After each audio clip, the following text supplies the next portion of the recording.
안녕하세요. 같이 기도하고 시작하겠습니다.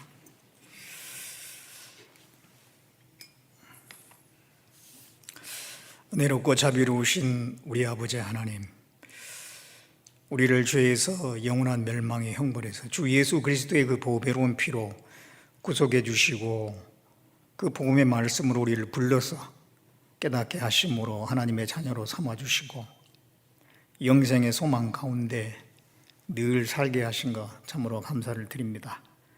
우리 가운데 참된 자유와 평강을 주시고 하나님의 보호와 인도와 그 은혜와 사랑 가운데 살게 하신 것 참으로 감사를 드립니다. 교회 가운데 거하게 해주시고 주님을 위해서 복음을 위해서 일하며 참여할 수 있게 하신 것도 감사를 드립니다. 오늘 이렇게 주일을 맞이해서 우리 형제 자매님들 또 이렇게 한자리에 모아주시고 함께 말씀을 가지고 교제하며 또 하나님을 더욱더 가까이 할 수 있는 그런 시간을 주신 것 참으로 감사를 드립니다. 너무도 요란하고 죄 많은 죄로 점점 충만해져가는 이 세상에 사는 저희들 늘 주님의 그 말씀으로 우리를 인도해 주시고 도와주셔서 그리스도인으로서 합당한 삶을 살아갈 수 있도록 우리를 늘 붙들어 주시기를 원합니다. 죄악으로 충만해져 가고 주님의 그 심판이 너무도 가까운 이 시대에 우리가 더욱더 정신을 차리고 세상에 물들지 않고 그리스도인으로서 합당한 자세를 가지고 살아갈 수 있도록 붙들어 주시고 인도해 주시길 원합니다. 아직도 이 세상에 진리를 찾고 구원받기에 합당한 영혼들이 있는 줄 압니다. 그들에게 우리를 보내주시고 또 그들과 연결시켜 주셔서 그들을 하나님께로 인도하는데 우리 각 사람이 귀하게 사용되게 도와주시옵소서. 주님의 그 자비와 긍휼이 풍성하신 주님의 그 마음으로 그 마음을 우리가 또 가지고 이뤄진 영혼들에게 복음을 전할 수 있도록 도와주시기를 바라옵곤 합니다. 우리 가운데 여러 가지 고난과 어려움 속에 있는 분들, 질병 가운데 고통하고 있는 분들, 투병증에 있는 분들 많이 있습니다. 주님께서 특별한 은혜의 손길로 붙들어 주시고 그 모든 고난에서 건져 주시고 이겨낼 수 있도록 도와주시기를 간절히 바라옵곤 합니다. 세계 여러 나라에 복음이 전해지고 있고 그곳에서도 우리 형제 자매님들 많이 어려운 가운데 신앙 지키며 복음 전하고 있는 줄 압니다. 하나님의 능력의 손길로 함께해 주시고 낙심하지 않고 주저앉지 않고 주님께서 주신 능력으로 담대히 복음을 전하며 승리하는 삶이 될 수 있도록 도와주시길 바라옵곤 합니다. 이 시간 주 성령께서 우리 가운데 두루 행해 주셔서 우리가 마땅히 깨달아야 될 말씀을 깨닫고 이 시대에 우리가 주님의 주신 능력으로 힘으로 또 힘있게 살아갈 수 있도록 주 성령께서 친히 주관해 주시고 인도해 주시옵소서. 우리를 구원해 주신 예수님의 이름으로 기도드렸습니다. 아멘. 같이 나훔서를 보겠습니다. 구약 성경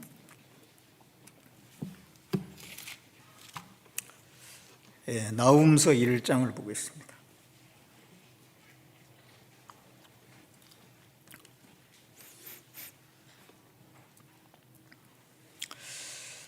나훔서 1장 1절부터 7절까지 제가 읽도록 하겠습니다. 니느웨에 대한 중한 경고 곧 엘고스 사람 나훔의 묵시의 글이라. 여호와는 투기하시며 보복하시는 하나님이시라. 여호와는 보복하시며 진노하시되 자기를 거스리는 자에게 보복하시며 자기를 대적하는 자에게 진노를 품으시며 여호와는 노하기를 더디하시며 권능이 크시며 죄인을 결코 사하지 아니하시느니라. 여호와의 길은 회리바람과 강풍에 있고 구름은 그 발에 티끌이로다. 그는 바다를 꾸짖어 그것을 말리우시며 모든 강을 말리우시나니 바산과 갈멜이 쇠하며 레바논의 꽃이 이우는도다.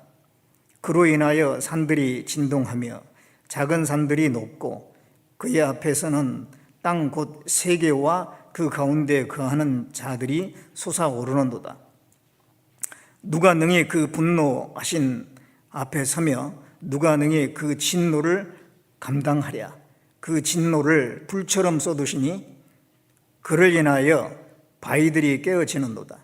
여호와는 선하시며 환난 날에 산성이시라. 그는 자기에게 의뢰하는 자들을 아시느니라. 오랜만에 또 대면에서 우리 형제 자매님들을 뵈니까 너무 좋은 것 같습니다. 집무실에서 밖을 내다보니까 차들이 들어오면서 이렇게 주차를 하시고 또 내리는 그런 모습을 보니까 오랜만에 주차장에 차가 차고 또 형제 자매님들이 이렇게 오시는 모습을 보니까 너무 좋았습니다.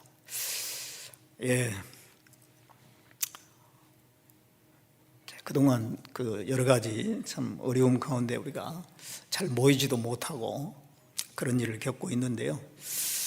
이제 하나님께서 허락하시면 좀 더 이제 우리가 더 많이 모이고 또 전도하는데도 더 자유롭게 전도하지 않을까 그런 기대를 해봅니다. 특별히 또 리모델링을 우리 교회당 본당 리모델링을 원래 1층만 하려고 했는데 이래저래 하다 보니까 거의 전체를 하는 것처럼 됐습니다. 리모델링 이제 끝나고 밖에 이제 배수로 공사만 남아 있는데 그것도 이번 주면은 이제 끝날 것 같습니다. 이렇게 이제 다시 이제 그 방역 단계가 1단계, 완전히 1단계는 아니죠. 한 1.5단계 정도 수도권은 되는데 그런 가운데 더 많은 우리 형제 자매님들이 이 리모델링이 마침과 더불어서 그렇게 이제 많이들 이렇게 참여할 수 있도록 여건이 바뀐 걸 보면서 또 감사하는 생각이 들었습니다. 아마 여러분들이 교회당 들어섰을 때에 달라진 모습을 보셨을 겁니다. 달라진 교회당이 여러분들을 맞이하는 것을 통해서 기분도 좋았을 거라고 생각이 듭니다. 또 여기 강단도 강대상도 바뀌고 또 특별히 오늘은 또 이게 그 화분을 이렇게 굉장히 잘 조화롭게 맞춰 놔가지고 훨씬 아주 강대상이 분위기가 좋은 것 같습니다. 일단 여러모로 감사를 드리고요. 이제 앞으로요 추계 수양회가 있고 또 대전도 집회가 바로 이어서 있는데 우리가 전도할 일만 남은 것 같습니다. 이 시간에 이렇게 나움서를 가지고 좀 말씀을 드리려고 하는데 이 나움서에는 그 니느웨의 멸망에 대해서 이제 말씀을 하고 있습니다. 1절에 보면은 니느웨에 대한 중한 경고라고 했습니다. 니느웨. 성경을 배우지 않는 사람은 니느웨 그러면은 아는 사람이 거의 없을 거예요. 니느웨가 어디냐? 이 니느웨는 아수르라고 하는 나라의 수도입니다. 그 아수르라는 나라의 수도인데 이 아시리아라고도 하는데요. 이 아수르라고 하는 그 나라는 기원 전에 한 500년 정도를 고대 근동이라고 하는 오리엔트라고 하는데 그 지역을 광범위하게 다스렸던 아주 큰 나라입니다. 성경에 이 아수르에 대해서 많이 언급되어 있는데 그런데 그 아수르의 흔적을 전혀 찾지 못했어요. 성경에는 아수르라는 나라에 대해서 많이 나와 있는데 실제는 그 아수르의 흔적이 없어요.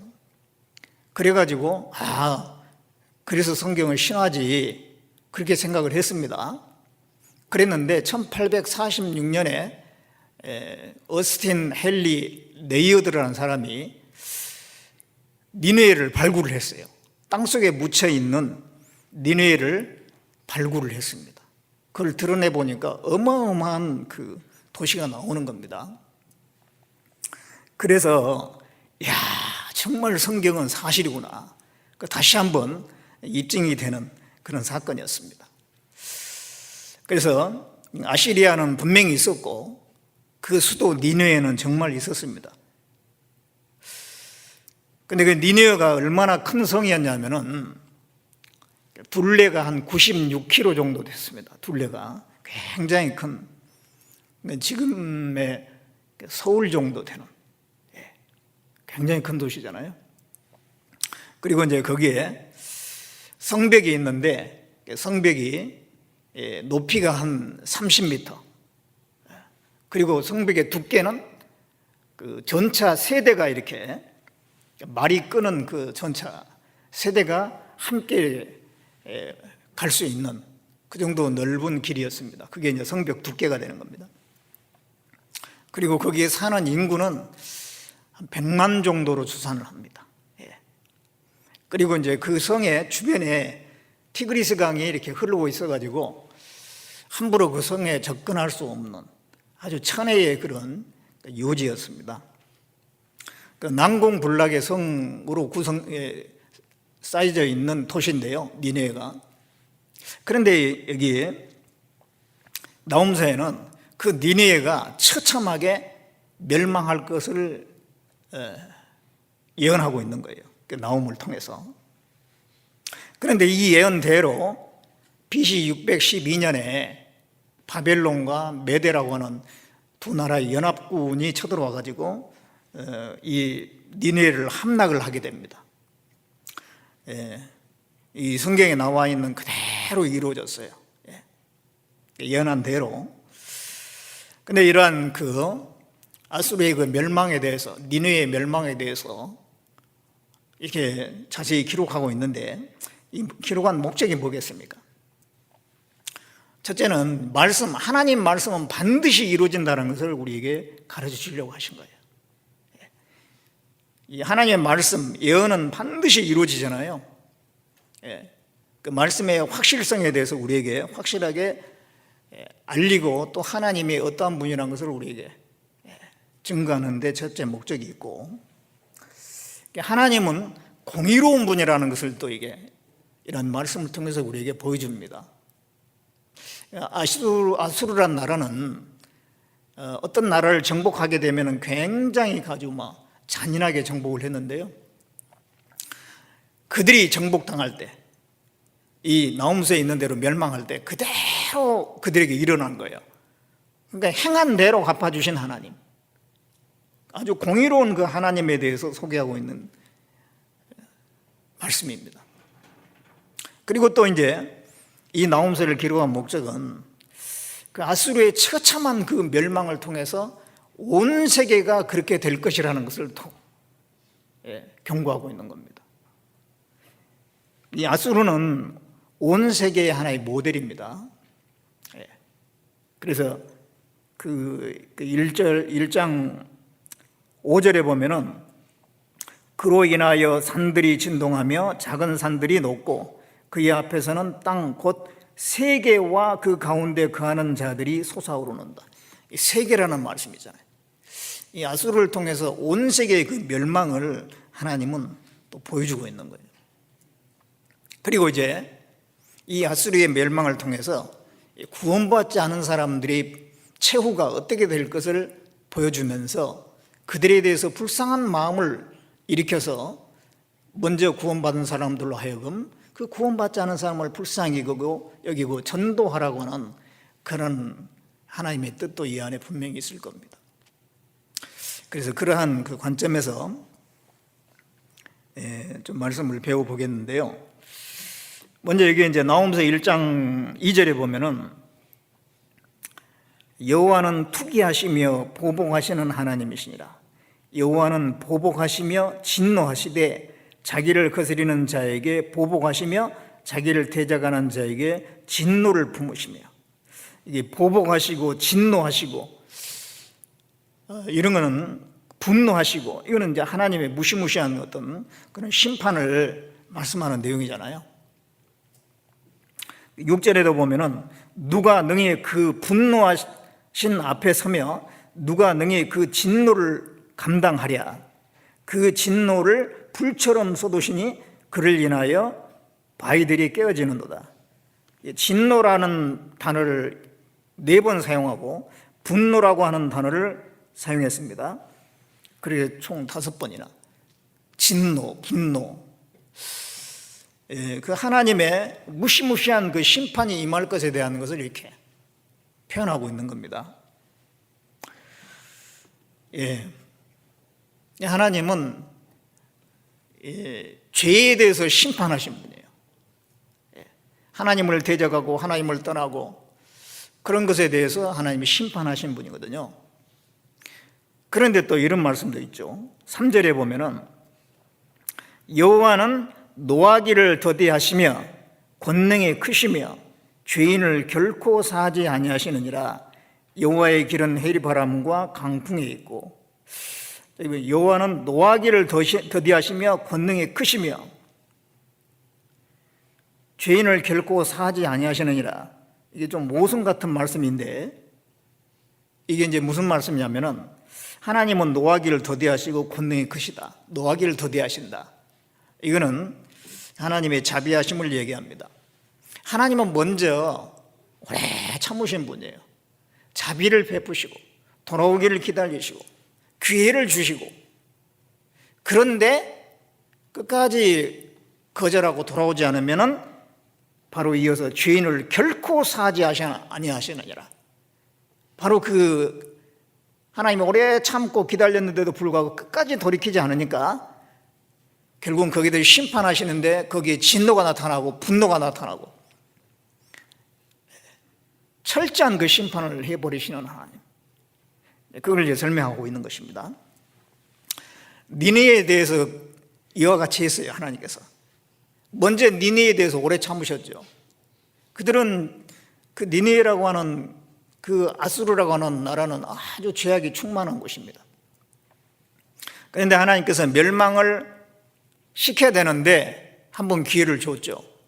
요나 선지자를 보내가지고 이 니느웨가 멸망하기 한 100여 년 전의 사건입니다. 요나 선지자를 보내가지고 그들에게 돌이키라고, 요나가 가서 사흘 동안 그 니느웨를 다니면서 전도했잖아요. 회개해야 된다고 말이죠. 그랬더니 다행히 니느웨 사람들이 그 회개를 했습니다. 그래가지고 다 그 백성으로부터 시작해서 왕까지 그 회개하면서 막 하나님께 돌이켰잖아요. 그래서 이제 하나님이 그 심판을 유보했어요. 당장 심판해야 되는데 하지 않은 겁니다. 그로부터 한 이제 100여 년이 지났습니다. 100여 년이 지나 보니까 다시 그들은 죄로 또 철저히 물들게 되는 겁니다. 그래서 이제는 나홈을 통해서, 이 나홈이라는 선지자를 통해서 또 이제 경고한 거예요. 근데 이번에는 돌이키지 않았습니다. 그래서 그들은 이 성경 말씀대로, 예언대로 그대로 멸망한 거예요. 하나님은 그들에게 돌이킬 기회를 줬어요. 요나를 통해서 전도하게 했고, 근데 잠깐 돌이킨 것 같았는데 나중에 다시 또 돌아가 버린 겁니다. 그래서 결국은 그들을 심판해서 완전히 멸망시켜서 땅속에 집어넣어 버린 겁니다. 흔적도 없이 사라지게 만들었어요. 이걸 통해서 우리가 또 배울 수 있는 것은, 하나님은 불신자에 대해서, 구원받지 않은 사람에 대해서 오래 참으셔요. 오래 참으신데, 그런데 끝까지 돌이키지 않으면 결국은 심판하시는 거예요. 기회를 주시는데 그런데도 돌아오지 않으면 결국은 철저한 심판, 영원한 심판이라는 거죠. 하나님 먼저 기회를 주십니다. 먼저 자비가 먼저고 그 다음에 공의는 그 다음이에요. 사랑이 먼저고 사랑을 배척했을 때 공의예요. 공의가 먼저가 아닙니다. 하나님은 항상 사랑이 먼저예요. 근데 그 사랑을 배척하면은 그 다음엔 공의예요. 요엘서 2장을 보겠습니다. 호세아 다음에 요엘서가 있는데요, 이 나홈서 앞에 요엘서 2장 11절을 보겠습니다.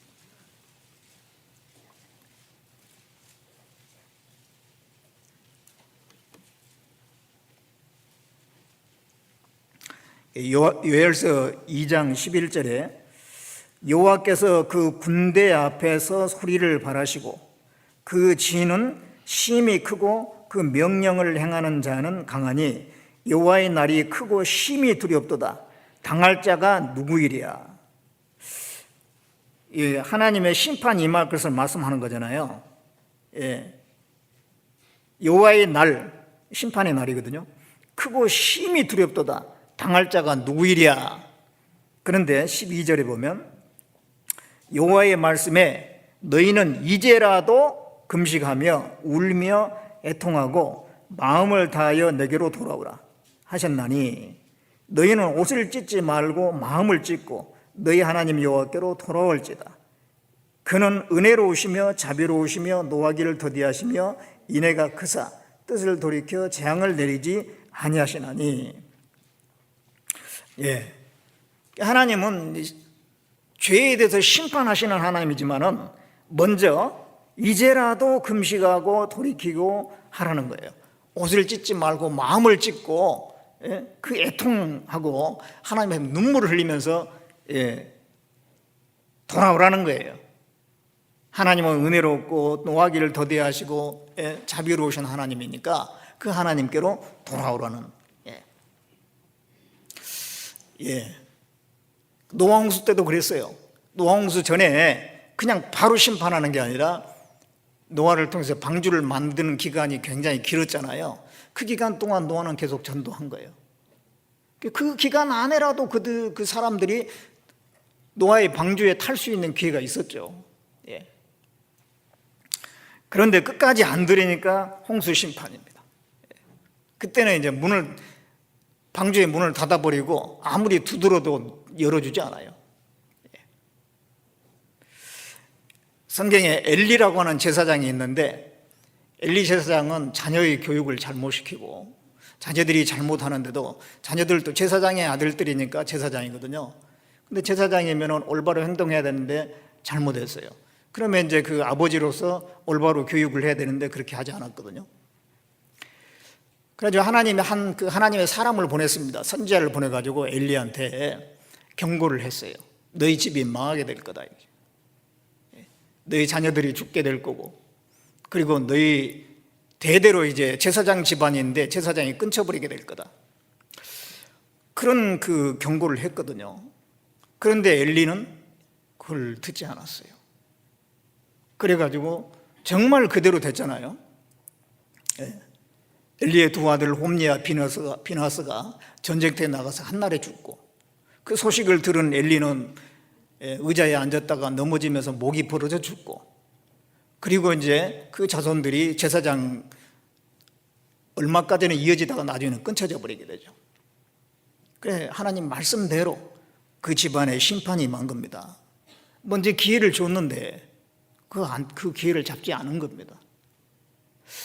남유다의 마지막 왕이 시드기야인데, 시드기야에 대해서 예레미야가 얘기를 했어요. 바벨론이 지금 포위를 하고 있는데 그들에게 항복해야 됩니다. 항복하면 살 겁니다.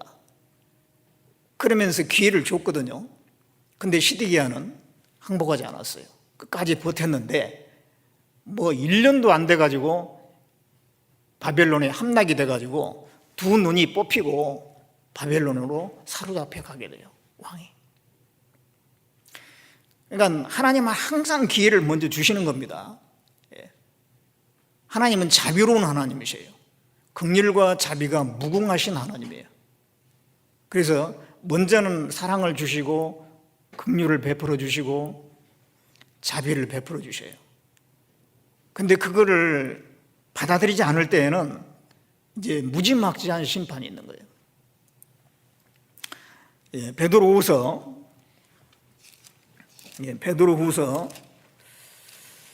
3장을 봅니다.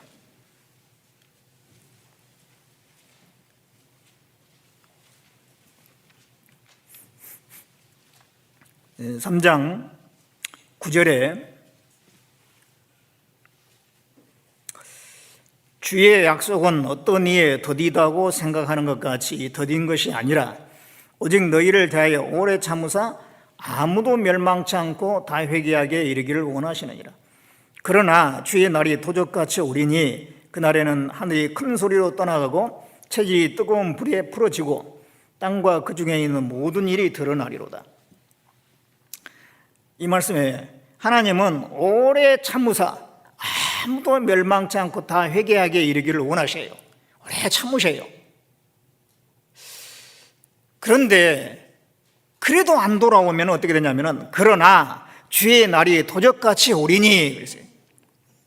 심판 날이 오는 겁니다. 이 주의 날, 여호와의 날은 항상 심판 날이거든요. 하늘이 큰 소리로 떠나가고 체질이 뜨거운 불에 풀어지고 이 핵전쟁이 일어나고 완전히 다 부서지고 이 세상이 멸망할 때가 오잖아요.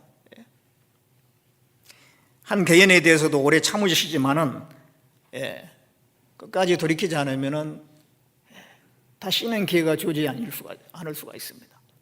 이 구원받지 않은 사람에 대해서 하나님이 그 사람 구원받게 하려고 얼마나 많이 하나님께서 예를 많이 쓰시겠어요. 분명히 하나님은 구원받지 않은 사람을 구원받을 수 있도록 기회를 많이 주시거든요. 주변의 사람들이 먼저 죽는 사람을 통해서 사람은 저렇게 죽는구나, 그것도 좀 깨우쳐 주시려고 하고, 주변의 사건 사고를 통해서 나에게도 저런 사고가 나면 어떻게 하지, 두려움이 생기기도 하고, 또 이제 삶 속에 여러 가지 뜻대로 마음대로 잘 안 되는 그런 일들을 통해서 자기 연약함을 발견하고 나약함을 발견하고 그 하나님의 존재를 찾으려고 하는 그런 마음이 들게끔 여러 가지 기회를 주시거든요. 그런데 이런 것 저런 거 다 거절하고 그냥 막 끝까지 돌아오지 않으면은 하나님 무지막지한 심판. 그런 생각을 해봐요. 지옥 가는 사람, 내가 볼 때는 나하고 별로 차이도 없는 사람 같은데 이 지옥에 가는 사람들이 있잖아요. 자, 얼마나 하나님 보실 때 강팍하면 지옥에까지 보낼까? 그런 생각을 해봐요. 얼마나 강팍하면 그 자비로우신 하나님이, 그 사랑의 하나님이 그 지옥까지 보낸다고 하는 것은 그 사람이 그럴 만한 이유가 있으니까 보내는 거 아니에요? 그러니까는 우리가 사람 볼 때는 그 사람의 이 마음을 모르고 얼마나 강팍한지 잘 모르잖아요. 하나님은 모든 걸 아시기 때문에 그 하나님 보실 때는 도저히 이게 방법이 없으니까 결국은 마지막으로 하긴 제발로 가는 거죠. 제발로. 하나님은 많은 기회를 줬는데도 그 다 뿌리쳤기 때문에 결국은 이제 지옥에 떨어지는 겁니다. 하나님은 지옥까지 못하게 하기 위해서 많은 장애물을 주신다는 거예요. 지옥까지 못하도록 하기 위해서 많은 장애물을 주신다니까요. 여러 사람을 통해서 전도한 사람도 만나게 하고 구원받은 사람도 만나게 하고, 혹시 구원받은 사람은 못 만났다 할지라도 뭔가가 하나님에 대해서 성경에 대해서 생각할 수 있는 그런 기회들을 많이 주는 거예요. 그게 다 지옥까지 못하게 하는 장애물들이죠. 그런데 그런 거 다 그냥 걷어차고 결국은 자기 발로 지옥 가는 거예요, 사람들이. 하나님은 오래 참다가 결국은 심판하십니다. 그 아시리아가 그랬어요. 아수르. 그 아수르란 나라가 결국은 멸망하게 되잖아요. 그들의 잘못이 뭐냐? 그들의 잘못이 뭐냐면은 성경에 이렇게 나온 대로 하면 첫째는 아주 잔인한 사람들이었어요. 어떤 나라가 어떤 나라를 정복할 때 그 포로를 잡잖아요. 그럼 포로에 대해서는 좀 관대하잖아요. 그래도 먹을 거 주고 헐벗지 않게 하고 그렇게 하는데, 이 아시리아라는 나라는요, 이제 포로를 잡으면은 아주 무자비하고 가혹하게 상대를 했습니다. 이 포로들을 혀를 뽑아버려요. 그리고 또 이 죽일 때는 어떻게 죽이냐면은 막 껍질을 하나씩 벗겨가지고 막 죽을 때까지 고통스럽게 하다가 죽이고, 코를 베기도 하고 귀를 베기도 하고 손 발을 자르기도 하고 심지어는 사람을 갖다 꼬챙이다 꿰가지고 뭐 통째로 굽기도 하고, 사람들은 막 죽여가지고 해골들을 모아가지고 피라미드를 쌓기도 하고, 이게 잔인한 사람들이었어요, 이 아수르 사람들이. 왜 그렇게 했느냐 하면은 나름대로 그 사람들은 자기 전략이에요. 그렇게 무섭게 했을 때에 이 아수르에 대항하면 이렇게 된다, 그러니까 아예 대항하지도 말라, 전쟁 의지를 꺾어버리려고 하는 그런 고도의 전략인데요, 어떻든 간에 그건 너무도 잔인한 거였어요. 그래서 이게 아수르가 멸망할 때 주변 나라들이 막 박수를 친 거예요. 저런 나라는 멸망한 게 싸다고. 얼마나 잔인하게 했길래. 그리고 이 아수르한 나라는 우상 숭배한 나라인데 그 우상을 자기만 섬기는 게 아니라 다른 나라에 전파를 하는 거예요. 그래서 남유다의 그 아하스 왕은 아수르가 섬겼던 우상의 그 제단을 그대로 본따 가지고 만들어 가지고 예루살렘에 놔둔 적도 있잖아요. 그래서 이 우상을 막 전파하는 그러한 일을 했고, 무엇보다도 아수르는 교만했습니다. 이제 가는 데마다 전쟁에 이기는 거예요. 강한 군대를 가지고 있는 겁니다. 그리고 또 전쟁을 하게 되면 많은 걸 뺏게 되거든요, 전리품을. 그 빼앗은 것이 많다 보니까 이제 종들도 많고 재물도 많고 아주 풍요롭게 됐어요. 그러니까 힘이 있고 또 재산, 이 재물 많고, 그러니까 교만할 수밖에 없잖아요. 그래서 점점 교만해진 거예요. 그 어떤 그 세력이 있고 부가 있으면은 교만해지거든요. 오늘날 이 세상 사람들이, 구원받지 않은 사람들이 그 많은 재물을 가지고 있고 권력을 가지고 있고, 구원받은 사람들은 그런 사람 거의 별로 없잖아요. 거의 뭐 권력이나 부나 이런 것은 거듭나지 못한 사람들에게 치우쳐 있어요. 다들 교만해요. 그리고 이게 아수르가 또 잘못한 게 뭐냐면은 요나를 통해서 그들에게 전도를 해서 하나님을 알 수 있는 길을 줬잖아요. 일시적으로는 하나님을 알고 하나님께 해결했어요. 근데 그것을 계속 이어가야 되는데 이어가지 못하고 금방 또 망각해버린 거예요. 잊어버린 겁니다. 하나님을 잊어버렸어요.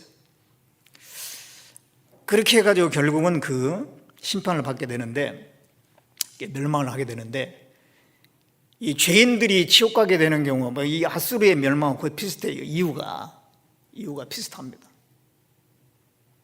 왜 지옥 갑니까? 첫째는 죄가 많아서죠. 죄가 많아서. 세상을 사랑하고 또 죄가 많아서.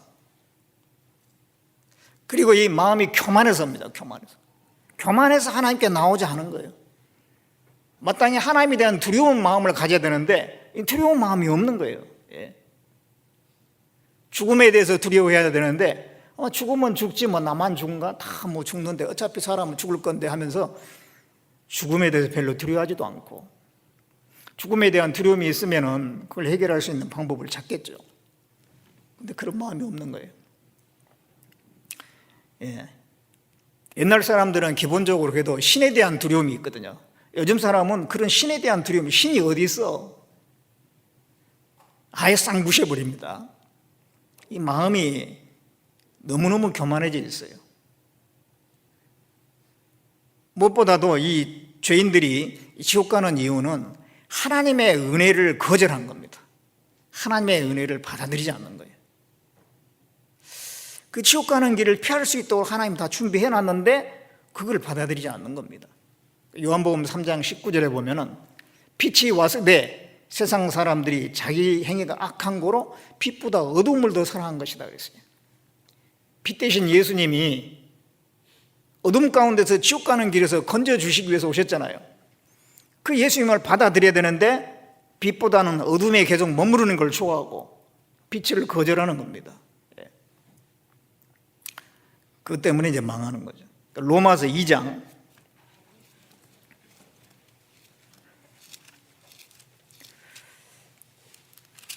로마서 2장 4절을 보겠습니다. 4절 5절.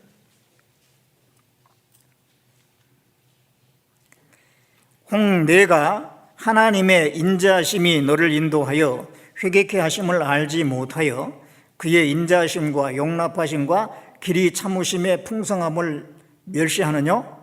다만 내 고집과 회개치 아니한 마음을 따라 진노의 날 곧 하나님의 의로우신 판단이 나타나는 그날에 이 말 진노를 내게 쌓는도다. 여기 이 말씀 보면은 사람이 왜 지옥 가는지 명확하게 나와 있어요. 하나님의 인자하심이 너를 인도하여 회개케 하심을 알지 못하여, 하나님이 먼저 모든 사람에게 하나님의 인자하심이 먼저 나타나요. 사람이 태어나면 먹을 거 주고 다 입을 거 뭐 살아가는 데 필요한 거 하나님 다 주시잖아요. 그리고 이제 구원받을 수 있도록 하나님이 인도하시는 게 있거든요. 그 하나님의 인자하심으로 인도하신다는 거예요. 그래서 회개케 하려고 하는데 그것을 받아들이지 않는 거죠. 그것은 뭐냐면 인자하심과 용납하심과 길이 참으심의 풍성함을 멸시하는 것이에요. 그게 인자하심, 용납하심, 길이 참으심, 그걸 멸시한 겁니다. 그것 때문에 결국 망한다는 겁니다. 그래서 이제 그렇게 되면 어떻게 되냐? 5절에 보면 다만 내 고집과 회개치 아니한 마음을 따라 진노의 날 곧 하나님의 의로운 심판이 나타나는 날, 이 진노의 날이 바로 하나님의 의로운 심판이 나타나는 날이거든요. 그날에 이 말 진노를 내게 쌓는 거다. 그것이 하나님의 인자하심과 용납하심과 길이 참으심, 그걸 멸시하고 받아들이지 않는 거, 그것은 바로 하나님으로부터 이 말 진노를 쌓는 것이 되는 것이다.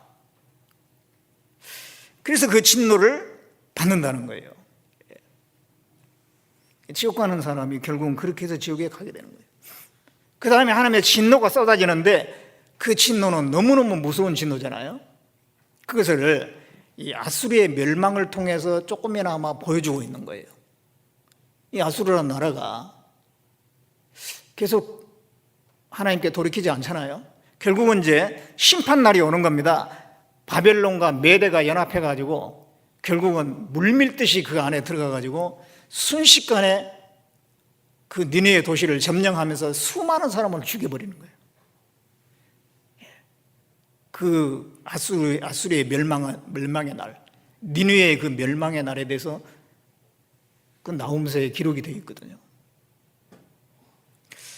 문자로 되어 있기 때문에 우리가 실감을 못할 수 있는데 실제는 그 현장에 내가 있다고 한번 생각해 보세요. 무시무시한 날이거든요. 그 나홈서 이제 보겠습니다. 1장 8절에 나홈서 1장 8절에 그가 범람한 물로 그곳을 진멸하시고 자기 대적들을 흑암으로 쫓아내시리라. 범람한 물로 진멸한다 그랬는데 이게 그대로 된 겁니다. 이게 무슨 의미냐면은 그 니느웨 성이 티그리스 강으로 둘러져 있었다 그랬잖아요. 티그리스 강의 그 지류인 코세르 강이 있는데 그렇게 둘러져 있어요. 그러니까는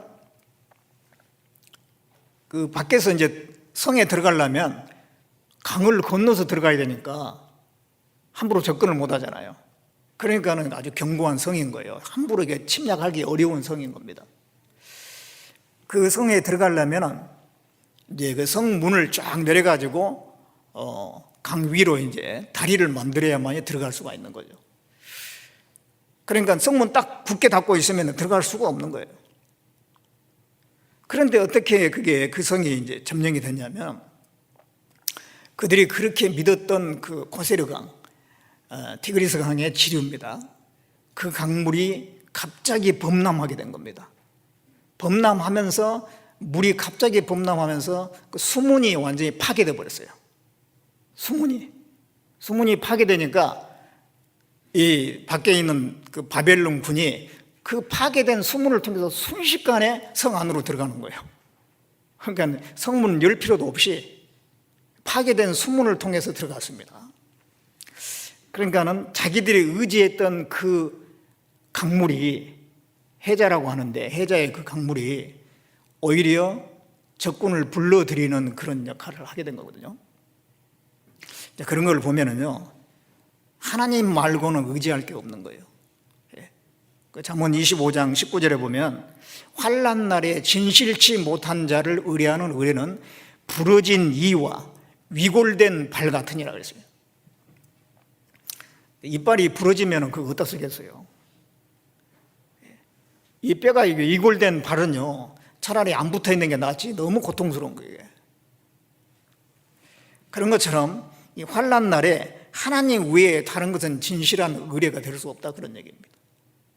사람도 우리의 의지 대상이 될 수가 없고 재물도 의지의 대상이 안 되는 겁니다.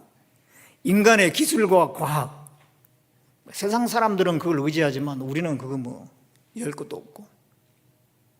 요즘에 지진도 많이 일어나는데 내진 설계 많이 하잖아요. 그래도 진도 10 정도의 지진이 일어나면 다 무너져요. 진도 10 정도의 지진이 일어난 적이 있거든요.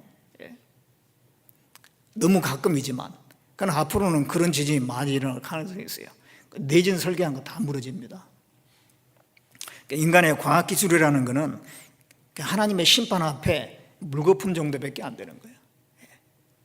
그래서 그 아스리라는 나라는 자기들이 의지했던 그 강물이 결국은 멸망을 재촉한 겁니다. 그렇게 해가지고 이제 갑작스럽게 그 성 안으로 바벨론 군이 들어갔는데, 그랬을 때에 이런 일들이 일어났어요. 2장 6절에 보겠습니다.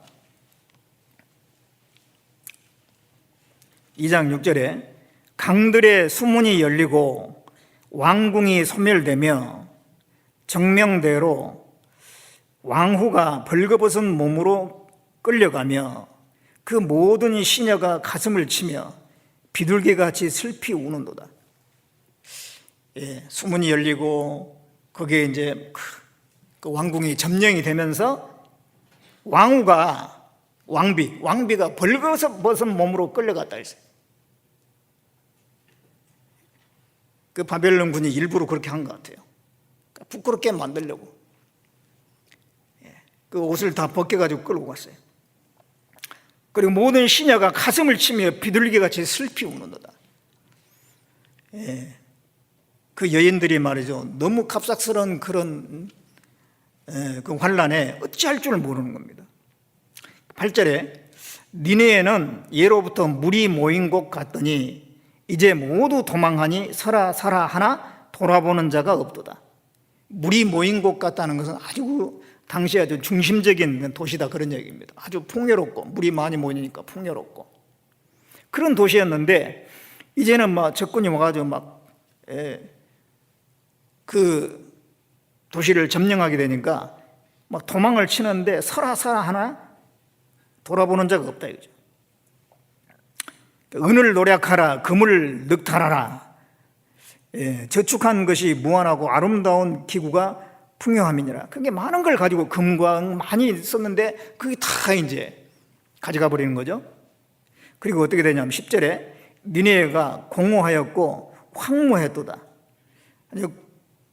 그 아주 화려한 도시가 공허하게 되어버린 거예요. 황무지가 되는 겁니다. 거민이 낙담하여 그 무릎이 서로 부딪히며 모든 허리가 아프게 되며 모든 낯이 빛을 잃도다.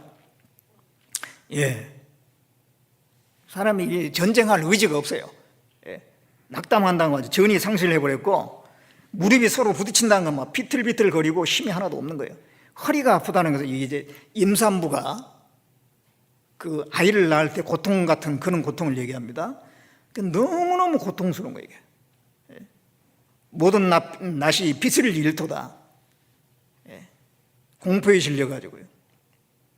11절에 이제 사자의 굴이 어디뇨? 젊은 사자의 먹는 곳이 어디뇨? 이게 무슨 말이냐면은 그 아시리아 사람들이 사자 같았어요. 용맹하고, 당해낼 자가 없는 그런 강한 군대고 그런 사자였는데 이제 사자가 어디 있냐 이거예요. 그런 젊은 사자 같은 사람 다 사라지고 장정이 이제 여인처럼 바뀌었다 이 말이에요.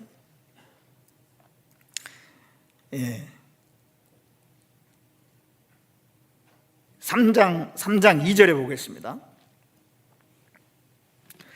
휙휙하는 채찍 소리, 굉갱하는 병거 바퀴 소리, 뛰는 말, 달리는 병거, 충돌하는 기병, 번쩍이는 칼, 번개 같은 창, 사륙당한 때, 큰 무더기 죽음, 무수한 시체여 사람이 그 시체에 걸려 넘어지니. 그 당시 니느웨가 멸망하는 그 당일의 상황을 자세히 묘사하고 있잖아요. 휙휙하는 채찍 소리, 그 적군이 들어왔는데, 점령군이 들어왔는데 그 말이 달리는 거예요. 전차가 달리는 겁니다. 그런 소리들, 왁자지껄한 소리들, 그 가운데서 번쩍이는 칼, 칼이 왔다 갔다 하면서, 그 다음에 큰 무더기의 죽음, 무수한 시체, 수많은 사람이 죽어 자빠지고, 그런 일이 일어난 겁니다. 니느웨 안에서. 이거 자세하게 묘사를 하고 있잖아요.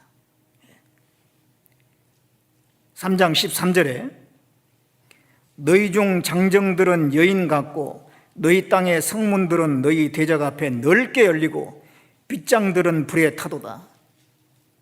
그게 사자 같은 그 장정들이 여인처럼 나약하게 되어버렸고, 아수르의 그 장정들이, 그 군사들이, 이 성문은 이제 나중에 활짝 열리게 되고, 그리고 빗장은 불에 탔다는 것은 성이 다 불에 타버린 겁니다, 나중에. 그런 다음에 어디로 가느냐? 그런 다음에 땅속에 다 묻히게 돼요.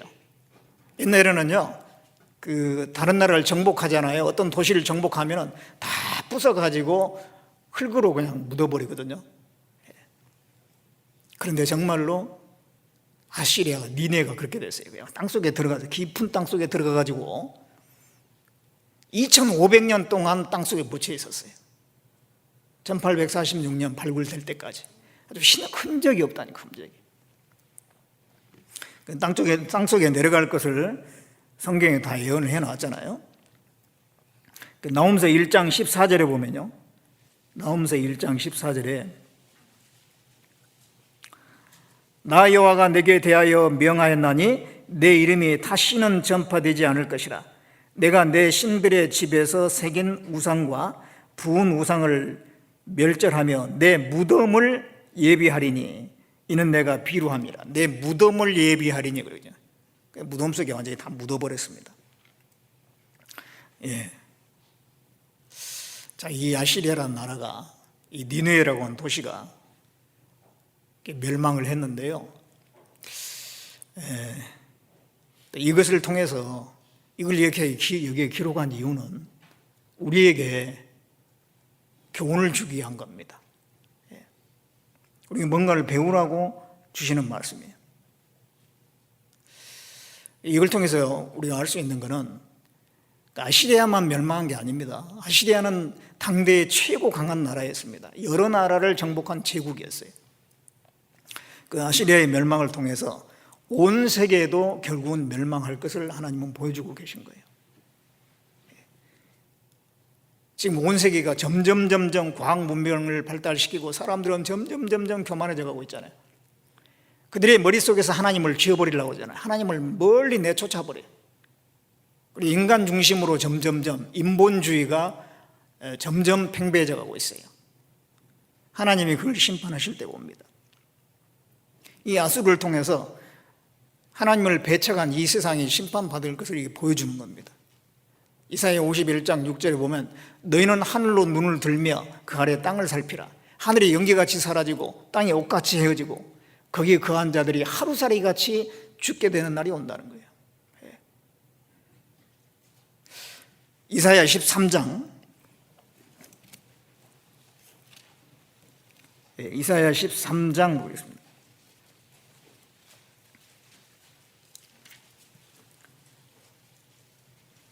이사야 13장 6절부터 제가 읽어보도록 하겠습니다. 너희는 애곡할지어다. 여호와의 날이 가까웠으니 전능자에게서 멸망이 임할 것이미로다. 그러므로 모든 손이 피곤하며 각 사람의 마음이 녹을 것이라. 그들이 놀라며 괴로움과 슬픔에 잡혀서 임산한 여자같이 고통하며 서로 보고 놀라며 얼굴은 불꽃 같으리로다. 여호와의 날 곧 잔혹히 분냄과 맹렬히 노하는 날이 임하여 땅을 황무케 하며 그 중에서 죄인을 멸하리니 하늘의 별들과 별떨기가 그 빛을 내지 아니하며 해가 돋아도 어두우며 달이 그 빛을 비치지 아니할 것이로다. 내가 세상의 악과 악인의 죄를 벌하며 교만한 자의 그 오만을 끊으며 강포한 자의 거만을 낮출 것이며 내가 사람을 정금보다 희소하게 하며 오빌의 순금보다 희속해 하리로다. 이게 그 이사야 13장은 바벨론에 대해서 하신 말씀이에요. 근데 바벨론의 멸망하고는 조금 내용이 다르죠. 바벨론에 대한 그 멸망을 설명하면서 사실은 온 세상의 심판을 또 말씀하고 있는 거거든요. 아수르의 멸망을 얘기하면서 온 세상 심판을 또 얘기하는 것처럼 바벨론의 멸망을 통해서, 바벨론도 여러 나라를 정복한 제국이잖아요. 그 바벨론의 멸망을 말씀하면서 온 세계의 멸망을 말씀하고 있어요. 그래서 여기 6절에 보면 너희는 애곡할지어다 슬퍼할지어다 여호와의 날이 가까웠으니, 여호와의 날은 심판의 날입니다. 하나님의 심판이 온 세계에 나타나는 날이에요.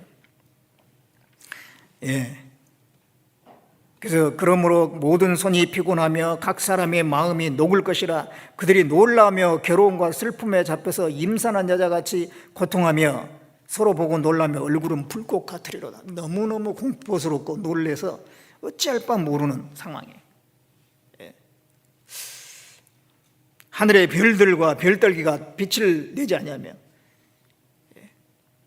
요한계시록에 보면 그 심판 때에, 마지막 심판 때 막 별들이 떨어지고 각 섬들이 옮겨가고 막 천재지변이 막 일어나는 그런 말씀이 나오지 않습니까? 11절에 내가 세상의 악과 바벨론뿐만 아니라 세상의 악과 악인의 죄를 벌하며 교만한 자의 오만을 끊으며 강포한 자의 거만을 낮출 것이다. 온 세상을 심판하신다, 그런 얘기예요. 그래서 이 아시리아의 멸망, 바벨론의 멸망, 그런 멸망을 통해서 하나님은 먼 미래를 미리 예고하고 경고하고 있는 거예요. 사람들이 이 세상에 온통 마음 두고 사는 건요, 결국 없어질 것, 멸망할 것에다가 마음 두고 사는 거예요. 그건 어리석은 거잖아요. 부도날 게 뻔한 회사에서 짓는 아파트의 분양을 신청하는 건 또 어리석은 거잖아요. 그 부도나는 건 나중에 다 있는 돈 날릴 수가 있는데, 누가 그 분양 신청을 하겠어요? 근데 하는 사람이 있잖아요. 그런 것처럼 이 세상은 이게 멸망하는데, 어차피 이 세상은 없어지는데 세상에 마음의 뿌리를 깊이 내리고 있는 것은 그 어리석은 거예요. 하나님은 이러한 말씀을 통해서 이 세상은 장망성이라는 거죠. 장차 망할 성이기 때문에 거기에 마음 두지 말라, 이 말이에요. 그리고 또 이제 이 아시리아라는 나라를 통해서 구원받지 못하고 지옥 가는 사람을 우리에게 미리 보여주는 겁니다. 구원받지 못한 사람은 아수르처럼 망하는 거예요. 결국은 영원한 지옥에 떨어지는 겁니다. 아수르라는 나라는, 니느웨는 풍요로웠잖아요. 세상에 많은 사람이 풍요를 가지고 삽니다. 강했잖아요. 아주 권세 있고 세력이 있고 강해요. 그러다 보니까 교만하고 하나님을 받아들이지 않고, 그러나 그 결국이 어떻게 됩니까? 그 결국은 이 망하는 거잖아요. 이 구원받지 않은 사람의 그 미래는 참 비참한 겁니다. 욥기 21장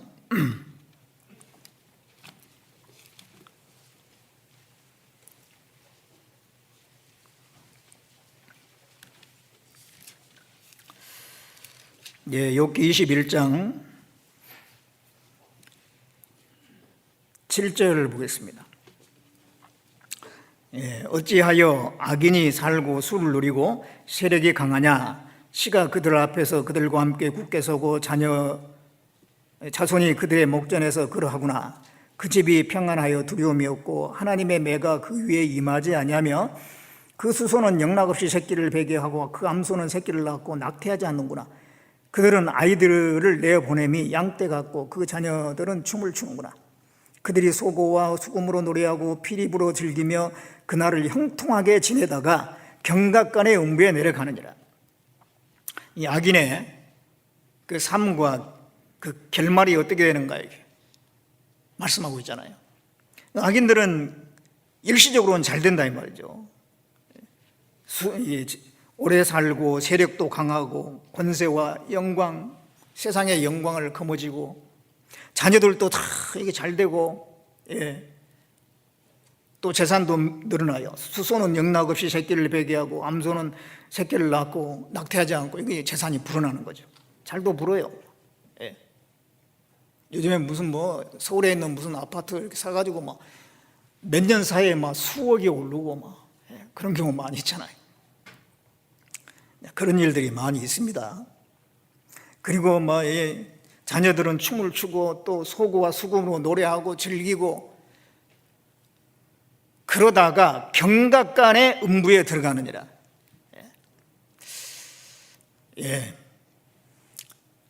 이 구원받지 않은 사람이 이와 같습니다. 결국은 그 미래는 지옥이잖아요. 지옥. 그리고 그 다음에는 회복의 가능성이 없잖아요. 아수르는 멸망해가지고 땅속에 들어가가지고 그것으로 끝이었어요. 다시 나라가 회복된 적이 없습니다. 그와 마찬가지로 한 번 지옥 간 사람은 다시는 나올 수가 없어요. 이 구원받은 사람은 징계를 받다가도 하나님이 회복시키거든요. 그러나 지옥 가는 사람은 다시는 기회가 주어지지 않고 영원한 지옥입니다. 영원한 지옥. 우리는 그들에 대해서 어떤 마음을 가져야 될까요? 불쌍히 여기는 마음을 가져야 되죠. 구원받은 사람은 구원받지 않은 사람에 대해서 불쌍히 여기는 마음을 가져야 돼요. 근데 불쌍히 여기는 마음을 가져야 되는데 오히려 이 부러운 마음을 가진 경우가 있어요. 부러운 마음을 가지고 그들의 일시적인 형통을 보면서 은근히 마음에 부러워하는 거예요. 나보다 더 많은 재산을 가졌고 아주 권력을 누리고 대단한 위치에 있고 참 많은 지식을 가지고 있고 그 앞에 그냥 기가 죽어가지고 오히려 그 사람을 부러워하는, 그건 올바른 그리스도인으로서 올바른 합당한 자세가 아니죠. 잠언 24장 1절에 너는 악인의 형통을 부러워하지 말며 그와 함께 있기도 원치 말라 그랬어요.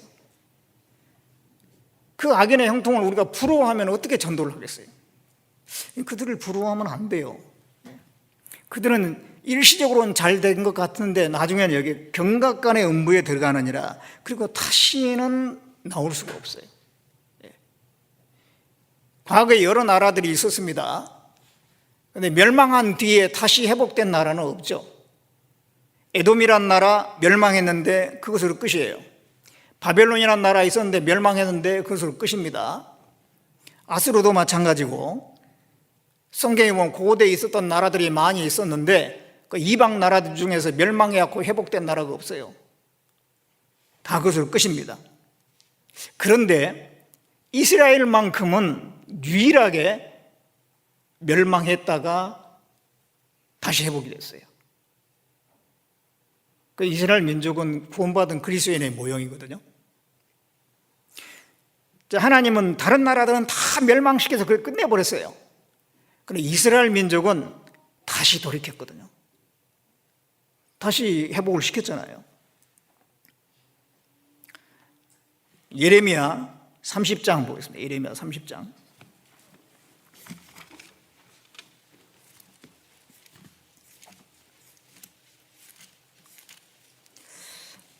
예레미야 30장 10절에 보겠습니다.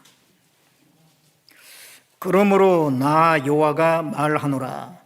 내 종 야곱아 두려워 말라. 이스라엘아 놀라지 말라. 내가 너를 원방에서 구원하고 내 자손을 포로된 땅에서 구원하리니 야곱이 돌아와서 태평과 안락을 얻을 것이라. 너를 두렵게 할 자가 없으리라. 나 여호와가 말하노라. 내가 너와 함께하여 너를 구원할 것이라. 내가 너를 흩었던 그 열방은 진멸한다 할지라도 너는 멸하지 아니하리라. 흩었던 열방은 진멸하는데 너는 멸하지 않는다 그랬어요. 하나님께서 이스라엘 민족은 반드시 회복을 시키는 거예요. 우리 구원받은 그리스도인들 혹시 잘못해가지고 징계받고 세상으로 그냥 흘러갔다가 나중에 돌아온 경우 많이 있죠. 또 설사 돌아가지 못하고 그냥 그렇게 하다가 그냥 징계받아 죽는다 할지라도 지옥에 안 가잖아요. 하나님 앞에 서는 거예요. 구원받은 사람에게는 멸망이 없습니다. 다시 돌이키지만은 구원받지 않은 사람은요, 그것으로 끝인 거예요. 이 구원받은 사람과 구원받지 않은 사람이 다 이 대조가 됩니다. 이 나홈서만 보더라도요, 나홈서 다시 한번 돌아가겠습니다. 그 나홈서 1장 1절부터 쭉 니느웨의 멸망에 대해서 하나님의 진노가 임할 것을 말씀하면서 7절에는 다른 말씀을 하고 있죠. 7절에 보세요. 여호와는 선하시며 환난 날의 산성이시라. 그는 자기에게 의뢰하는 자들을 아시느니라. 그 앞에 내용을 보면 막 진노하시고 보복하시고 분노하시고 철저한 하나님의 그 심판을 말씀하시면서 갑자기 7절에는 여호와께서는 자기에게 의뢰하는 자를 아시느니라 그랬어요. 누가 자기를 의뢰하는 사람이겠어요? 당시에는 이스라엘 민족이고요, 지금으로 할 것 같으면 구원받은 그리스도인들이에요. 이 세상은 멸망하지만은 구원받은 그리스도인들을 하나님이 알아주세요. 갈라디아서 4장 9절에 너희는 하나님의 아신 바가 되었고 또 하나님이 너희들이 하나님을 알고 또 하나님이 너희를 알게 되었다. 너희 하나님의 아신 바가 됐다 그랬거든요. 우리가 하나님을 알 뿐만 아니라 하나님의 아신 바 되었다고. 우리가 하나님의 아신 바 된 사람들이에요. 그게 얼마나 다행입니까? 그런데 구원받지 못한 사람은 그 중에서 때로는 목회도 했고 무슨 기적도 행했고 그런 사람들이 하나님 앞에 가서 그런다고 그랬잖아요. 우리가 주의 이름으로 귀신도 내쫓고 선지자 노릇도 하고 많은 권능을 행했습니다. 그러니까 예수님께서 나는 너를 도무지 알지 못하니 이 불법을 행하는 자들아 내게서 떠나가라. 하나님께서 도무지 알지 못한다 그러면 그 사람은 영 지옥이에요, 지옥. 하나님이 우리를 알아주세요. 하나님은 자기에게 의뢰하는 자를 아시느니라. 구원받은 사람은 하나님을 의지하는 그 믿음으로 사는 거거든요. 그 복음을 깨닫고 나를 지옥 가는 길에서 천국 가는 길로 옮겨줄 그 예수님을 우리는 붙잡았잖아요. 그게 믿음입니다. 그게 의지하는 거예요. 그런 다음 우리가 신앙생활을 하는 가운데 계속 하나님 도움 없이는 살 수 없다는 걸 점점 더 알잖아요. 그래서 하나님을 의지하면서 사는 거예요. 하나님은 그 사람을 알아주신다는 거예요. 하나님 우리 아실 뿐만 아니라 우리의 기도를 들어주시고 우리를 받아주시고 보호해 주시고 인도해 주시고 그 하나님의 자비와 사랑은 무한하신 겁니다. 우리가 그걸 다 느끼지 못해서 그렇지 하나님의 사랑과 자비는 무한하세요. 성경 곳곳에 성경 전체가 사실은 하나님의 사랑을 우리에게 증거하고 있는 겁니다. 우리는 그 사랑을 입었어요. 우리는 하나님의 아신 바가 된 사람들이에요. 그런데 그 이방인들을 왜 우리가 부러워합니까? 그들이 아무리 많은 것을 가졌고 권세가 있고 부가 있고 세상적으로 대단한 영광들을 가지고 있다 할지라도 그들은 우리의 부러움의 대상이 아니에요. 그들에게 일시적인 형통을 우리는 부러워할 것이 아니고 그들의 그 결말을 생각해 보셔야 돼요. 그 결말은 지옥 가는 거거든요. 그걸 생각하고 우리는 불쌍히 여겨야 됩니다. 우리는 그 죄인들, 악인들, 지옥 가는 사람들이 불쌍히 여기는 마음을 가져야 돼요. 그들의 미래는 희망이 없어요. 그들의 미래는 정말 희망이 없잖아요. 지금은 뭐 떵떵거리고 의시되고 살지만은 그들의 미래는 희망이 없는 거예요. 그들의 종말을 우리가 늘 본다면 불쌍히 여기는 마음이 생길 겁니다. 불쌍히 여기는 마음을 가지는 것이 정상인 거예요. 그렇지 않다면 그게 비정상입니다. 우리가 구원받지 않은 사람을 불쌍히 여기는, 그들이 아무리 많은 걸 가지고 있고 대단하다 할지라도 불쌍히 여기는 마음을 가진, 그런 눈을 가질 때 그 정상적인 눈을 가지고 있는 거예요. 그들의 영적 상태를 볼 수 있는 눈을 우리는 가져야 됩니다. 우리의 친인척들, 가족들 구원받지 않으면 이 불쌍하잖아요. 뿐만 아니고 내게 피해를 주고 나를 괴롭히고 나를 무참하게 만든 사람도 있어요. 근데 그런 사람들도 이 불쌍히 여기는 마음이 있어야 되잖아요. 그 남편 맨날 술이나 먹고 뭐 도박하고 뭐 못된 짓 하고 다니고 그런 남편이라도요, 구원받지 않았으면은 그 남편의 결말을 한번 생각해 보세요. 그 지옥 가는 날이 언젠가는 있을 거 아니에요.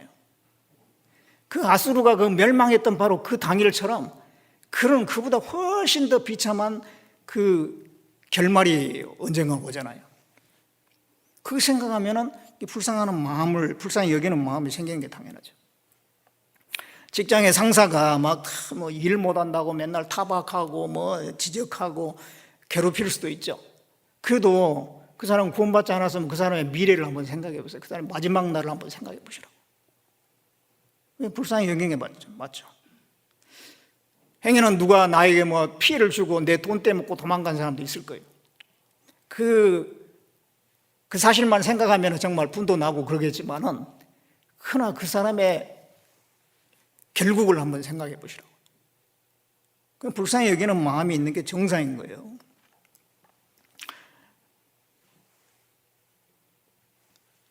우리하고는 완전히 다른 겁니다. 결말이 완전히 달라요. 영원한 지옥이고 우리는 영원한 천국이거든요. 너무너무 다른 겁니다.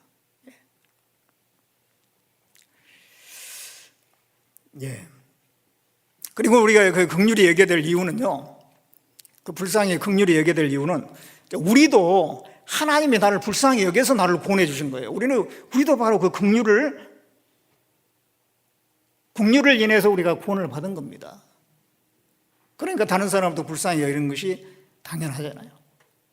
에베소서 2장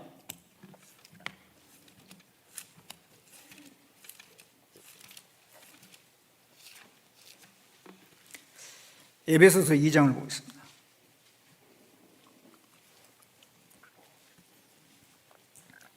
이 장 4절에 긍휼에 풍성하신 하나님이 우리를 사랑하신 그 큰 사랑을 인하여 허물로 죽은 우리를 그리스도와 함께 살리셨고 너희가 은혜로 구원을 얻은 것이라. 이게 긍휼에 풍성하신 하나님이 그러죠. 하나님은 긍휼이 풍성하셔요. 긍휼이라고 하는 거 이게 불쌍히 여기는 거거든요. 그 불쌍히 여기는 그런 하나님의 사랑으로 지옥 갈 우리가, 죄 많은 우리가 구원을 받은 겁니다. 우리도 이게 긍휼함을 입어서 구원을 받은 거예요. 예레미야 예가 3장 22절에 보면은 하나님 여호와의 자비와 긍휼이 무궁하심으로 우리가 진멸되지 아니함이니이다, 그런 말씀이 있어요. 한번 생각해 보세요. 하나님은 자비와 긍휼이 많다, 그게 아니라 여호와의 자비와 긍휼이 무궁하심으로, 무궁하다는 거예요. 끝도 갓도 없는 무한대의 엄청난 그 자비와 긍휼의 하나님. 그렇다고 보면은 우리에 대한 그 자비와 긍휼이 얼마나 크겠어요. 우리는 힘들고 어려울 때 하나님이 돌보지 않는가 보다, 내가 뭘 잘못해서 이렇게 나에게 매를 드시는 모양이다, 그러면서 이게 좀 무서운 쪽으로만 생각하기가 쉬운데, 이 성경에 보면은 하나님의 자비와 긍휼이 무궁하시다 그랬어요. 그 자비와 긍휼이 무궁한 것을 의존해서 우리는 하나님께 기도할 수가 있는 거예요. 그 자비와 긍휼로 우리가 구원을 받은 겁니다. 그러면 또 다른 사람 우리가 긍휼히 여기는 게 맞잖아요. 마태복음 18장에 보면은 예수님께서 비유를 들었죠. 왕이 있는데 그 밑에 이제 신하 중에서 1만 달란트 빚진 사람이 있어요, 왕에게. 1만 달란트면 한 10조 원 정도 되거든요. 어마어마한 돈인데 그거를 이제 왕이 네 논밭도 팔고 네 식구도 팔고 다 팔아서 갚아라 그래요. 그러니까 왕이시여 주인이시여 좀 참아주십시오. 그러니까 이제 왕이 불쌍히 여겨가지고 다 탕감해 줬죠. 1만 달란트 10조 원 정도 되는 돈을 다 탕감해 준 거예요. 한 푼도 안 받고. 그랬는데 그 탕감 받은 사람이 자기한테 100데나리온 빚진 사람이 있거든. 한 1,000만 원 정도. 1,000만 원 정도 빚진 사람에게 빚 안 갚은다고 자기 옥에다가 감옥에다 집어넣었어요. 그럼 왕이 그 사실을 알고 아니 내가 너의 1만 달란트를 탕감해 줬는데 그 기껏 100데나리온 그거 하나 탕감이 안 되냐? 그러면서 이제 옥에 붙여버렸다고 그랬죠. 그 10조 원 정도 되는 돈을 말이죠. 우리가 탕감 받았다 그러면요. 1,000만 원 정도 거기에 대해서는 불쌍히 여기는 마음을 가지는 것이 당연하다 그런 얘기죠. 우리는 그런 1만 달란트와 같은 지옥 갈 죄를 주님으로 말미암아 용서받고 해결을 받았잖아요. 그러니까 이제는 내 주변에 아무리 나를 괴롭게 하는 이방인들, 불신자들이 있다 할지라도 그들을 그래도 불쌍히 여기고 전도해야 된다고 하는 그런 마음을 가지고 참고 기다리고 그렇게 해야 되잖아요. 긍휼히 여기는 마음을 가져야 됩니다. 긍휼이 없는 것은 심판의 대상이라고 그랬어요. 야고보서 2장 13절 보겠습니다.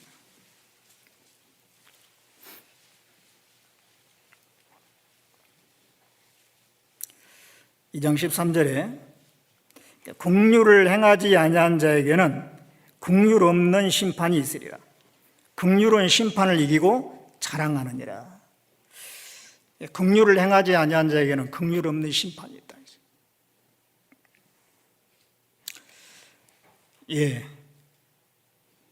구원받은 사람이라면 이제 불쌍히 여기는 마음이 있어야 되거든요.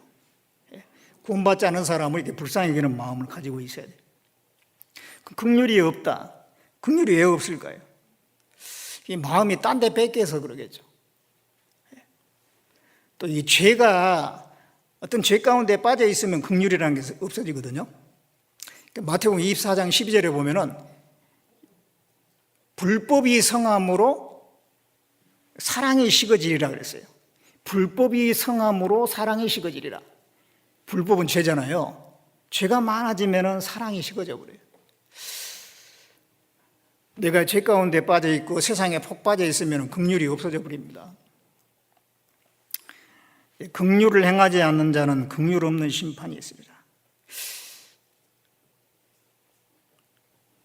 이 불쌍히 여기는 마음, 그런 마음으로 우리가 가져야 되겠죠. 한번 생각해 보세요. 그 하이에나이잖아요. 그 동물의 세계나 그렇게 보면은 하이에나는 왠지 그냥 주는 것도 없이 그냥 밉게 보이잖아요.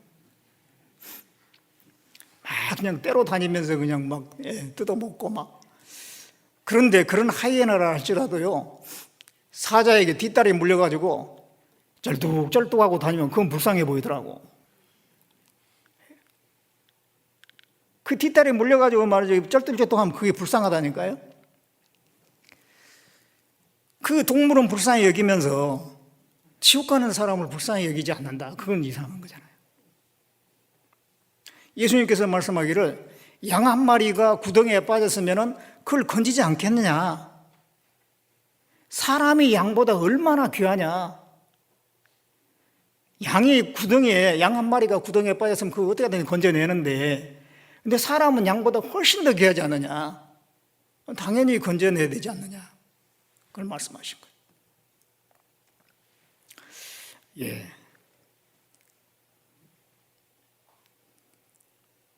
긍휼을 행하지 않은 자는 긍휼 없는 심판이 있습니다. 긍휼은 심판을 이기고 자랑하느니라 그랬어요. 먼저 예수님의 긍휼을 한번 생각해 보죠. 예수님의 긍휼이 우리가 심판받아서 지옥 갈 뻔했는데 그걸 이기게 했잖아요. 긍휼은 심판을 이긴다 그랬어요. 예수님의 그 긍휼 때문에 그 긍휼은 나의 심판을 이긴 겁니다.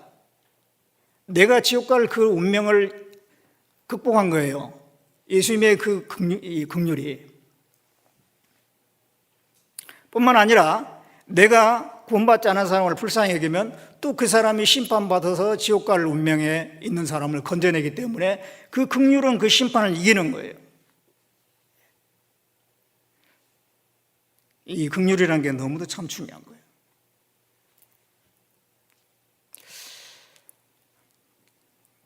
그 드라마 허준이라고, 그 허준 드라마 아시죠? 20년 전에 했던 드라마거든요. 그런데 시청률이 당시에 60몇 프로까지 올라갔어요. 지금까지 드라마 나온 것 중에서 그 시청률을 깬 드라마는 없습니다. 예. 그 허준이라는 드라마, 그거는 좀 전도인이나 또는 이제 일반 그리스도인들에게도 상당히 교훈이 좀 되는 드라마 같아요. 다른 드라마는 거의 볼 게 별로 없는데, 그건 상당히 교훈이 이제 되는 것이, 그게 이제 그 두 사람이 대조적으로 묘사되면서 스토리가 전개되잖아요. 유도지라고 하는 사람과 허준이라는 사람입니다. 유도지라는 사람은 그 병자에 대한 그 의술을 자기 출세나 영달의 수단으로 삼아요. 그래서 그 의술을 이용해가지고 어떻게든지 출세하려고 애를 쓰는 겁니다. 거기에 대비해서 그 허준은 그 의술을 가지고 병자를 불쌍히 여기고 신분고하를 따지지 않고 병자는 적극적으로 아주 혼신을 다해서 그 치료하려고 애를 써요. 오로지 그 병에서 건져내려고 하는 그의 생각밖에 없어요. 그렇게 하는 가운데서 승승장구 나중에 결국은 이제 임금을 이제 돌보는 의까지 되게 되는데요. 그거는 이제 실제 사실입니다. 허준이라는 사람이 나중에 의가 되고 거의 영의정의 그 비슷한 반열의 그 저기를 받습니다. 품계를 받아요. 그런데 이제 그런 것은 이제 실제고, 근데 이게 드라마를 이렇게 보면은 그 두 사람을 대비를 하는데, 한 사람은 사람의 병을 고치는 거 가지고 출세를, 자기 영달을 위해서 오로지 거기에만 목적을 두는데, 그 허준은 사람을 그렇게 불쌍히, 이 병자를 불쌍히 여기고 그 병자를 어떻게 하든지 고치는, 돈 없어도 상관없어요. 고쳐줘요. 예. 그 가난한 사람, 정말 제대로 치료받지 못한 사람, 그런 사람들을 가까이 하면서 그 치료해주는 그런 이제 모습을 이렇게 나오는데, 거기에서 이제 한 대사가 나오는데요. 한 사람이 그 유도지라고 하는 사람에게 질문을 해요. 의원에게 가장 필요한 것이 뭐라고 생각하는가? 근데 유도지는 답을 못해요. 그래서 그 질문자가 대답을 합니다. 긍휼이네, 그래요. 긍휼. 의사에게 가장 필요한 것은 긍휼이라고. 그게 상당히 제 마음에 좀 와닿았는데, 우리 그리스도인들이 가져야 될 마음이구나. 또 전도인이 가져야 될 마음이구나. 그 이뤄진 영혼들을 봤을 때 가져야 될 그 긍휼, 불쌍히 여기는 마음. 예수님도 의사였잖아요. 영혼을 고치는 의사예요. 뿐만 아니라 구원받은 사람들도 다 의원들이에요. 영혼을 고치는 의원들이라고요. 우리가 가져야 될 가장 중요한 그 기본적인 마음이 긍휼이다. 그런 생각을 해봅니다.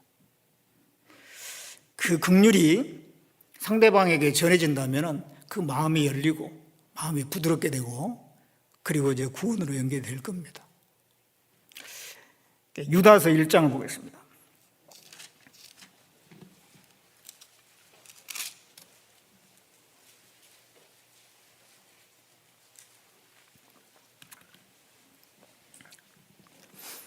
유다서 1장 22절 23절 같이 읽어보겠습니다. 어떤 의심하는 자들을 긍휼히 여기라. 또 어떤 자를 불에서 끌어내어 구원하라. 또 어떤 자를 그 육체로 더럽힌 옷이라도 싫어하여 두려움으로 긍휼히 여기라. 이게 어떤 의심한 자를 긍휼히 여기라 그랬잖아요. 우리가 누구를 인도하면은 바로 와가지고 말씀 듣고 구원받고 그런 경우 좀 드물죠. 일단 의심을 품고 경계를 하고, 그런 사람들을 긍휼히 여기고, 또 어떤 자를 불에서 끌어내어 구원하라.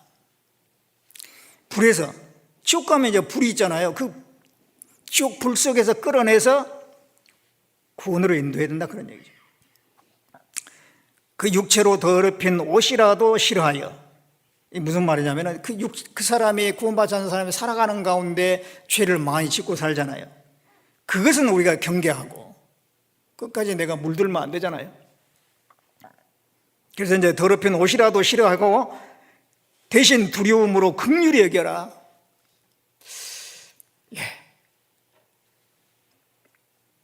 남편도 긍휼히 여기고 자식도 긍휼히 여기고, 자식은 불쌍히 여기는 남편은 좀 긍휼히 안 여기는 경우가 있어요. 마음에 안 들더라도 그 남편의 마지막을 생각해 보세요. 아무리 못된 짓 많이 하고 그렇게 해도요, 지옥 간다는 걸 생각하면 그래도 불쌍하잖아요. 그래서 참 불쌍히 여길 때 그 마음을 가지고 내가 말을 하게 되면 그 말이 부드러울 거고, 내가 나가는 말이 부드럽고 상대방에게 걸림이 되지 않을 것이고, 듣는 사람에게 부드럽게 와닿을 거고, 그 사람의 마음도 부드러워질 것이고, 그러다 보면은 말씀까지 인도가 될 겁니다. 그래서 우리가 참 이 진노받을 죄인, 결국은 죄인들은 진노를 받잖아요. 하나님의 진노 아래 있잖아요. 그들을 향한 긍휼의 마음을 가져야 되겠습니다. 그 마음 가지고 우리가 전도를 해야 되겠습니다. 이제 내일부터 추계 수양회가 있습니다. 또 추계 수양회가 끝나고 나서 한 주 지나서 대전도 집회가 여기서 이번에는 대면 집회로 하려고 합니다. 미리 좀 준비를 하시기 바랍니다. 추계 수양회는 이번에는 이제 온라인으로 우리가 이제 하려고, 이 대면에서 이 자리에 모여서도 할 수는 있겠습니다만은 대집회를 좀 우리가 미리 준비한다는 그런 차원에서 온라인으로 하시고요.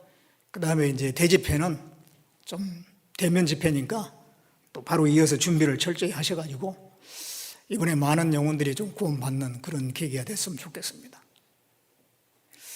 다행히도 대전도 집회가 1년에 지금 몇 번 있잖아요. 한 4번 있었는데 2번까지는 대면 집회를 했지 않습니까? 3번째는 어떻게 도저히 안 돼가지고 생략을 했는데 4번째는 이대로 나가면은 이 자리에서 함께 모여가지고 집회를 할 수 있겠습니다.